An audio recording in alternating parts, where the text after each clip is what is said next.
Pemirsa, Polres Gianyar mengungkap sebanyak 17 kasus kriminal terdiri atas 13 kasus kriminal umum dan 4 kasus kriminal khusus.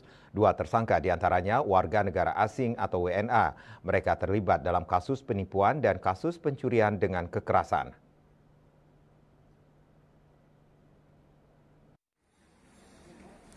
Kapolres Gianyar AKBP Umar didampingi Kasat Reskrim AKP M. Kananta mengatakan, 2 orang WNA yang terjerat kasus penipuan dan pencurian itu adalah DSS 45 tahun, warga negara Amerika, dan JS 68 tahun, warga negara Swiss.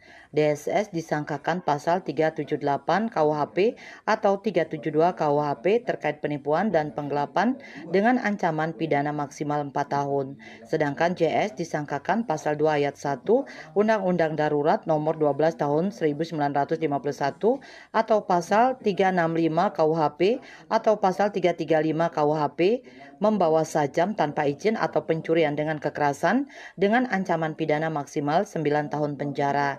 Dikatakan Polres Gianyar juga berhasil mengungkap kasus lain, di antaranya kasus penggelapan pendapatan perusahaan dengan pelaku BH 30 tahun.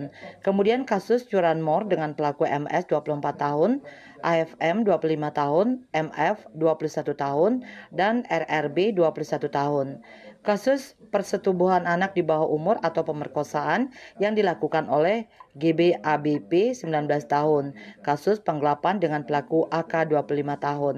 Kasus pencurian dengan pemberatan dengan pelaku IKM 24 tahun, AB 44 tahun, JH 44 tahun, dan MM 22 tahun. Kasus eksploitasi anak dengan pelaku NNS 34 tahun. Kasus perlindungan konsumen dengan pelaku NKIA 27 tahun. Kasus penyelundupan dengan pelaku IKS 33 tahun dan kasus TPPO dengan pelaku PNH 25 tahun. AKBP Umar menekankan kasus yang berhasil diungkap oleh jajaran Reskrim Polres dan Polsek di Gianyar ini sebanyak 17 kasus. Semua pelaku dan barang bukti saat ini diamankan di Mapolres Gianyar untuk penyelidikan lebih lanjut. Wirnaya Bali Post melaporkan.